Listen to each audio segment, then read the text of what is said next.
start the show talking about Team USA in the World Cup last night. A 3-2 loss to Türkiye, but as we discussed just a moment ago during the midday show, so what? Yeah, I mean, Kelly, if you can cue up SOT 13, Landon Donovan address the loss, it essentially means nothing. Go ahead and play it. Read decent amount of negativity, disappointment, etc., that we didn't win the game. Get over it. Honestly, get over it. When was the last time U.S. men's team won their first 2 games in a World Cup in the modern era? Here's a hint. Never. And because of that, guess what we get to do? Whatever Mauricio Pochettino wants to do. That's what we get to do. Wanted to rest players, make sure guys didn't get another yellow, get a bunch of guys minutes. And guess what's going to come with that? Some difficult moments. So to his point, in the third game, you have the luxury to play whoever you want. Yeah. You can bring in Christian Pulisic, who's been coming back from an injury.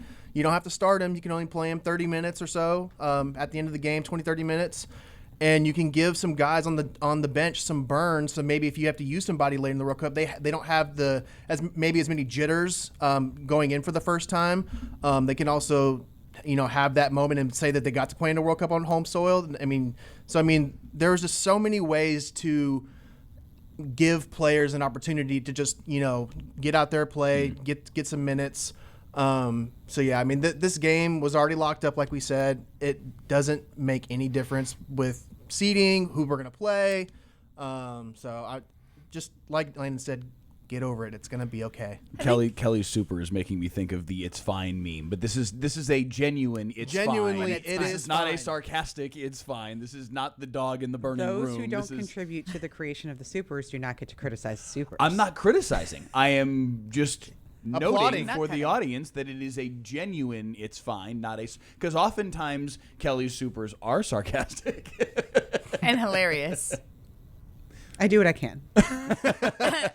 I think that more than anything, what last night's game was an opportunity for this staff, led by Mauricio Pochettino, to see what type of depth he actually has. And there were guys who were getting minutes that haven't played much up till that point in the tournament, who did really impress. Sebastian Berhalter, I think topping he's that probably list. the biggest one of the bunch. So what does that tell Pochettino? It tells him that these are guys I can trust later on in the tournament if I need to sub guys in.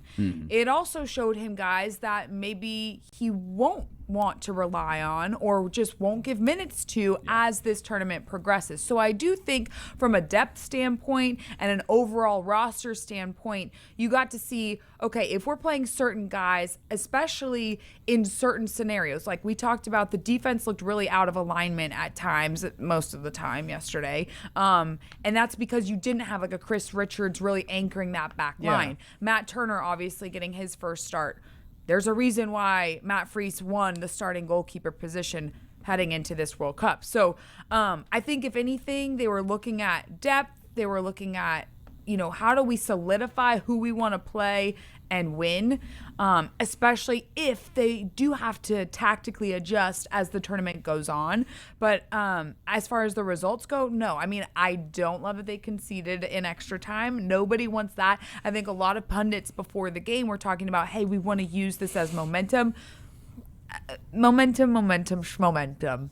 Talking of coming up with new words. Like momentum, incoherence. Incoherence and momentum are all you can just say to describe what we saw in Game 3. I'm just kidding, but no, I don't think there's more to read into. I think it's like you said, it's a game in Week 18 of the NFL season where you already have your seating locked up. You already know who you're going to play next. You already know when and where. So this is merely just a matter of playing the game and using it for what you can get out of it. To piggyback on what you said, you learned a lot in a otherwise a situation where there's no consequence. Right. So it's like we learned that there's not a lot of defensive depth on this team. There are players on the defensive side when they are subbed on that there may be some fall off there.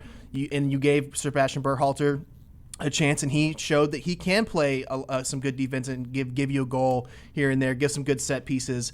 So I would rather learn that in the situation of where there's nothing to lose rather than not knowing that and getting into the knockout stage and you haven't done that, and then you are forced into that situation where you have to put on an Austin Trusty or a Miles Robinson or whoever based off of yellow card accumulation, all these different things, and then you learn that time when the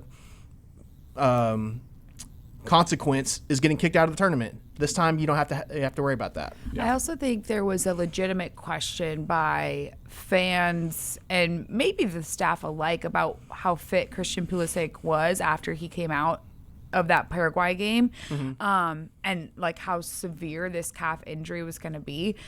He came on in the 58th minute, and I mean, it was night and day the impact that he made. And we were talking about this before the show. Like, sometimes in soccer, it's hard to tell just how impactful one player is, especially when he plays, certain different positions. But, like, Christian isn't always your go-to striker. I mean, he's way more of a facilitator he's like a playmaker. and a creator. Right. And so for him to come on and then there to be scoring chance after scoring chance right away. I mean, he almost had his own goal with that left foot curler that just narrowly missed. But it was really good to see him play just in general and put rest to any questions about whether or not he's going to be good to go from this point forward. I think the biggest thing with his injury that I was worried about is like soft tissue injuries are really, really weird. Yeah. And so if there is like anything to worry about there and he's not 100%, I don't think they would have put him out there to begin with. But two, he proved to everyone like, hey, I am fully fit, and so moving forward, I'm going to be good. And especially like you don't want to mess with those hamstrings because I mean they can nag, and then all of a sudden the injury on the back end is catastrophic, and then he's out for the entire tournament, which is what we don't want. Because like Mike, you mentioned. Talking to Tattoo, he is the cog that makes the engine go.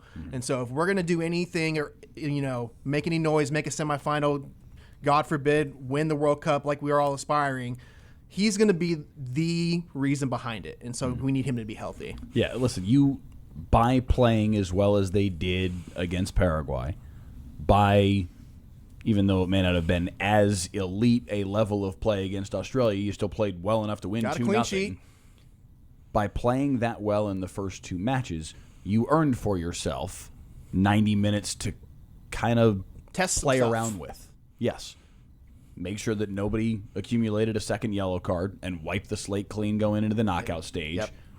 Give Pulisic a little bit of run. Make sure he's good. Make sure he's fully fit and ready to play in the knockout stage because now you are going to need him. Yeah. You have earned for yourself a lot of things by how they played in those first two matches.